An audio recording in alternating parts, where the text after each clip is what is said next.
though. So what's up? You went to the Craig's house? We couldn't find Devo. Yeah. We couldn't find Devo. Hey, tell Devin, man, pull up, man. Yeah, when we fight Devin, right? Devin, what you on, man? So-called Devo. I never heard Devo running from nobody. I never heard Devo running from nobody. What else? Hey, Bill, stand on your word. Hey, can y'all look? Tell Bill stand on his word. What else? Tell Bill stand on his word. What you doing with Devin, nigga? So from the looks of things, you had an eventful Sunday on Twitter with Ryan Garcia and Rolly Romero. Let's start with Rolly. What's going on? Yeah, I mean, Rolly said what he said on Twitter, and he basically stood on it. His manager reached out to us, and what a solid offer, something that made sense for me and my team, and now we're starting to. In his most recent sit-down with Max Kellerman, Devin Haney sent shockwaves through the boxing world by revealing that a bout with Ralphie Romero appears to be next on his agenda. The announcement caught many off guard, especially given that just 4 weeks ago, a showdown with Keyshawn Davis seemed all but confirmed. Dev already said he got a hit list. He said he got a hit list. Garcia is on the hit list. Keyshawn, he said, is on the hit list. Everybody on the hit list. But after his fight with Norman Jr., and think about this, this dude Dev, man. Tim Bradley didn't hold back his disappointment upon learning that Haney had stepped away from the callouts he'd made earlier. The long-awaited Ryan Garcia rematch was also widely expected to be one of the marquee matchups of 2026, but that too appears to have fallen apart. Adding to the tension, Bill Haney recently took a public shot at Keyshawn Davis, shedding light on exactly why that fight never came together. I go in my email, he'd be playing though. No, he'd be playing. I've texted. He didn't even have to. No. Keyshawn, you didn't have to fight this guy that you're fighting right now. You could be fighting Devin next, right? Yeah. You know that, right? I'll show the email. Didn't know that. No, what? I'll show you the text right now with him. You know what I'm saying? Haney and Davis have been circling each other in negotiations for well over a year. Davis has been the most vocal advocate for making the fight happen, going as far as calling out the former undisputed champion directly after his stunning knockout victory over Jermaine Ortiz. You're at 140 pounds, but you said you might not be here that long. Who's on your hit list next? Everybody. Devin Haney. Why is that the fight for you? His father in my DMs keeps screenshotting stuff that we saying. I don't know what he's screenshotting it for, but Devin Haney definitely on my hit list, and we making that happen 2026. It now appears that Haney's camp has completely shifted its attention away from Davis and is actively exploring other potential opponents for the title. Bill Haney voiced his irritation openly after Davis once again went quiet during the negotiation process. Again, now listen. I said, I'm not fucking with him. I said, no, I ain't fucking with him, right? He went and did the brick. He did the brick shit. He went on the tear. I hit him in the DM. I said, you want to negotiate? You want to negotiate this? You talking about you looking for Devin and you're Craig and all that. He said, no. I said, you want me to call Jay? He said, yeah, call Jay. So you asked Keyshawn after the brick video if he wants to negotiate, and he said no, he directed you to Jay Prince? Yes. So did you talk to Jay Prince? No, I talked to Jay. I talked to the attorney at Top Rank about it, but I was already talking to him about... These two have been exchanging shots, both verbal and online, for some time now, and the latest breakdown in talks over what could have been a landmark 2026 fight has only poured more gasoline on a rivalry that was already burning hot. You still about to get that Haney? Man, he ducking me, man. I stood on my business, and Bill ain't stand on his, so... Oh, you already know. The only thing I can do is take two to tango. You know what I'm saying? Two to tango. Okay. Yep. How does that fight go down, man? You and Devin Haney. I'm knocking Devin Haney out. That's why. To fully grasp just how deep this hostility runs, you have to look beyond the press conferences and dig into a grudge that stretches back years. This isn't a feud that was born under arena lights. It traces its roots all the way back to their amateur careers, when both men were grinding it out in the same gyms alongside legends like Floyd Mayweather and Shakur Stevenson. Davis has maintained that even back then, when his talent was already plain for anyone to see, Haney refused to acknowledge him. In Davis's telling, Haney treated him as nothing more than a kid not worth his time, withholding even the most basic level of respect. That early dismissal left a mark. What began as a quiet, simmering resentment has since grown into a consuming drive to make Haney answer for every moment of disrespect, to prove, once and for all, that the slight was a costly mistake. With you and Dev? Yeah, I never fuck with Cuz. Why? Cause Cuz never fuck with me. On what tip? Bro, it was like times where me, I was always around Shakur as an amateur and shit. So Shakur introduced me to Floyd, Devin Haney, all that type of shit. So there's a hell of times around Devin Haney and we 24 fitness playing basketball, regular shit before niggas became celebrities type shit. Or just who we are today. And nigga never even looked me in my eyes. Nigga never showed me respect. Like nigga never. Shakur always like, yo, this nigga Keyshawn, this and that third. He be like, for real? That nigga still a kid. Like he just never gave me my respect. He sent you. You know what I'm saying? So it's like, bitch ass nigga, you know goddamn well, nigga. Long-bottled frustration burst into the open the moment Davis stepped out of the ring after finishing Ortiz. Before the crowd had even settled, he grabbed the microphone and made his intentions unmistakably clear. Haney was the target. Social media lit up immediately, with fans hungry for the confrontation. The battlefield shifted from the canvas to Twitter, where a rapid-fire exchange had boxing followers glued to their screens for hours. Haney initially tried to project calm, posting that he was considering several directions and that Davis was simply one name among many. Davis wasn't having it. He clapped back hard, calling out Haney's delay and suggesting the champion had been sitting back quietly, waiting to see how the Ortiz fight played out before deciding whether to speak up at all. How does you and Devin Haney end? How does that fight go? A knockout. Say less. I just have a question for Keyshawn as well.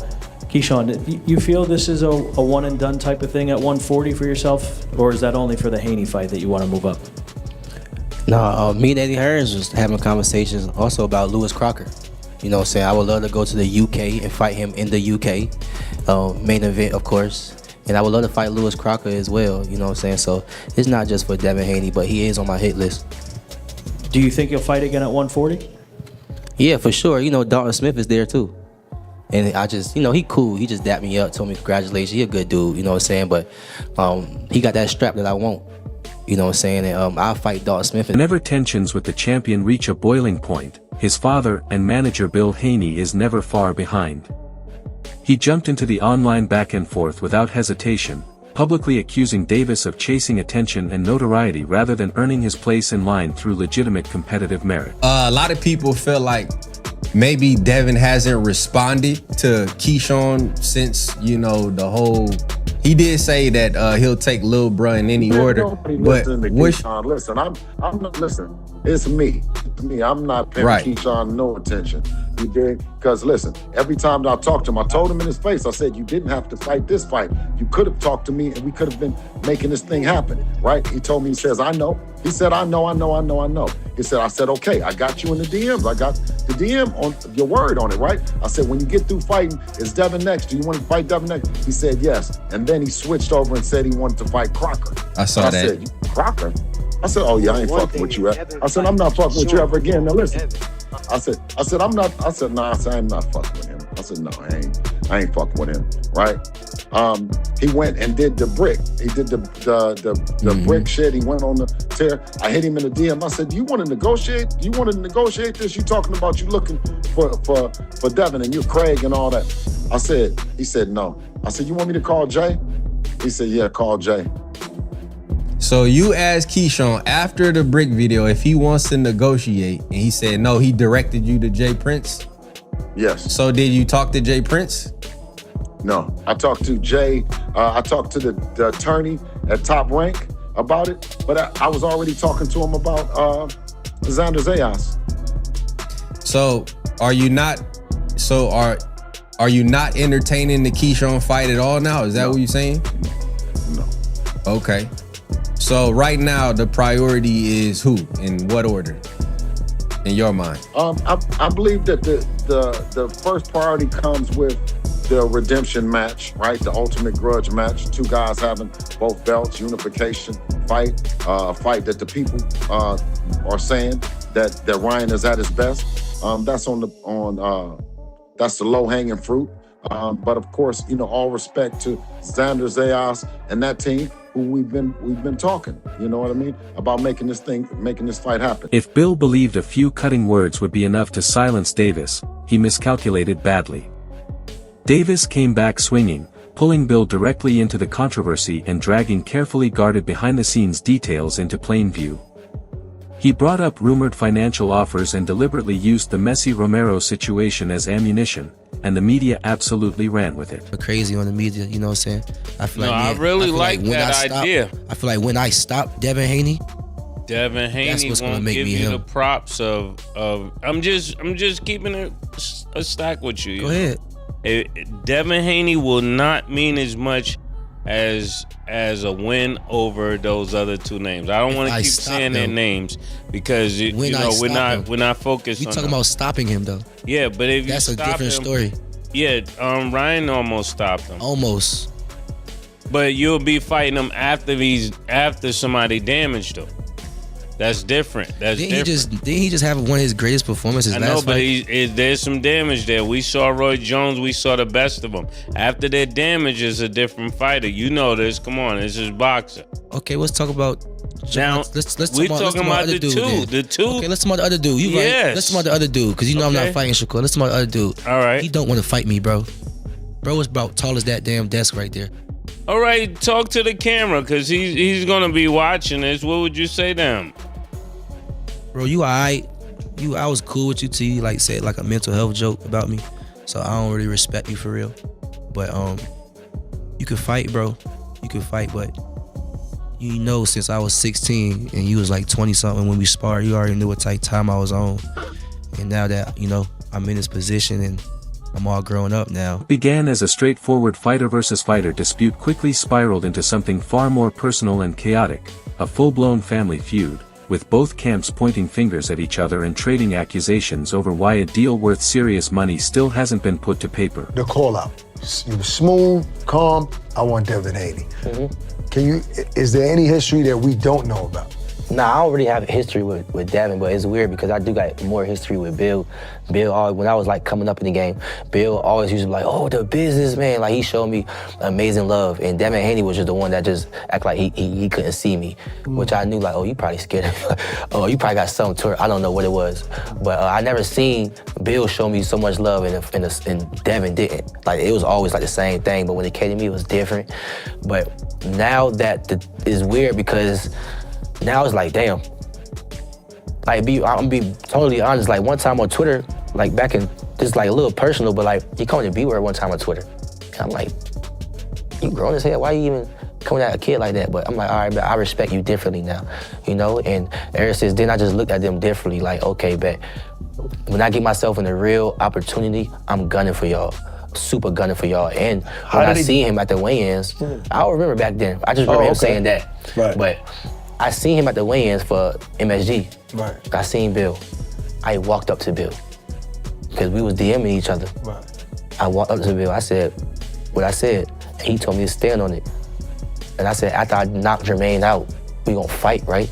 Yeah. I said that purposely because I'm the same person that was telling Jay Prince, after I knock Jermaine out, they not gonna wanna fight me. They gonna be nah. So I said that purposely to him.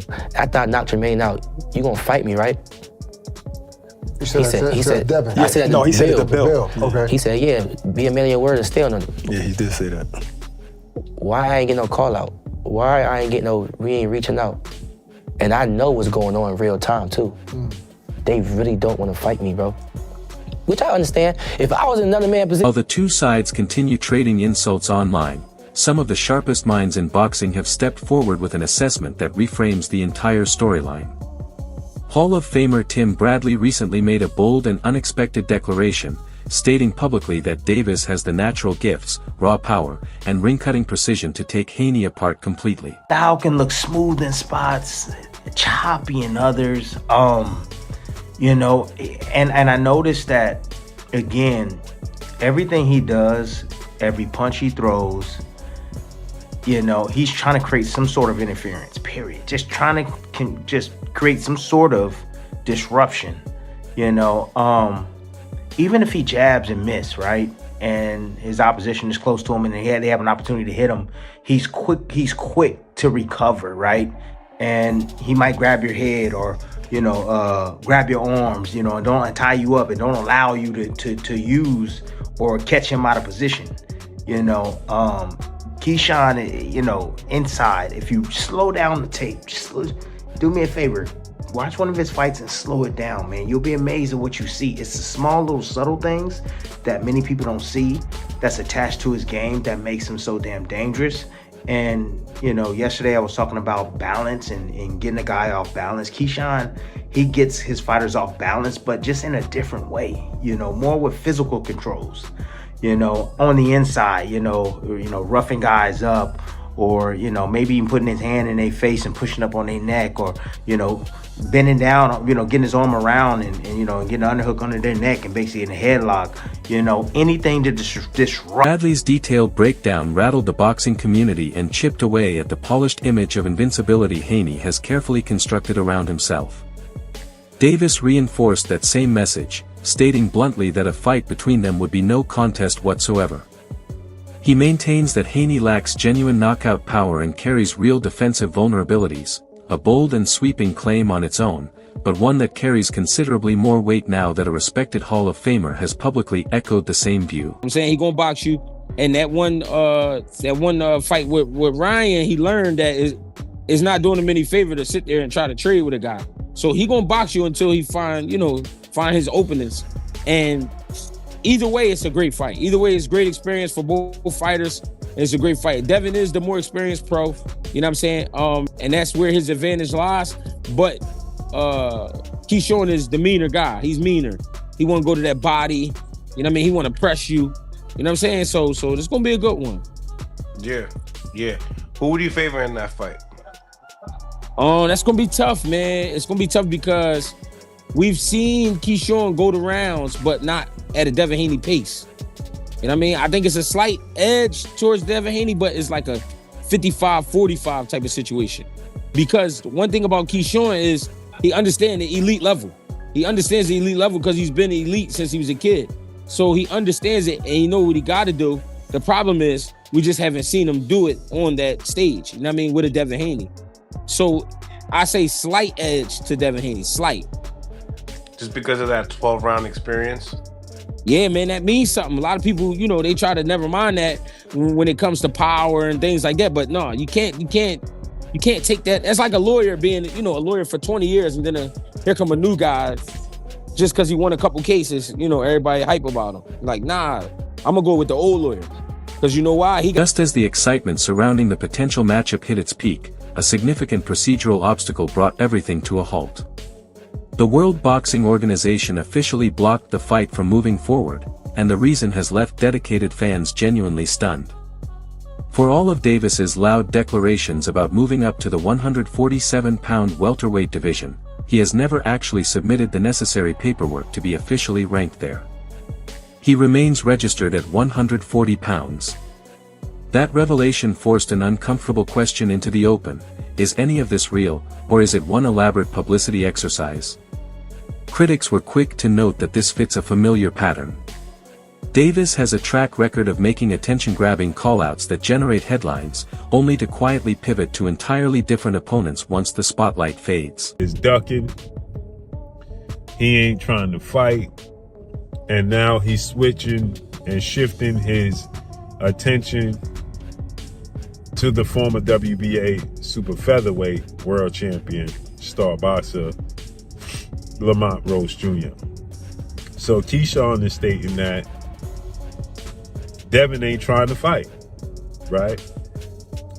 Now, ironically enough, Lamont Rose, this is a good fight. I like this fight. I like the idea of it. Lamont is 25 wins, 1 loss, 3 draws, 10 wins by way of knockout.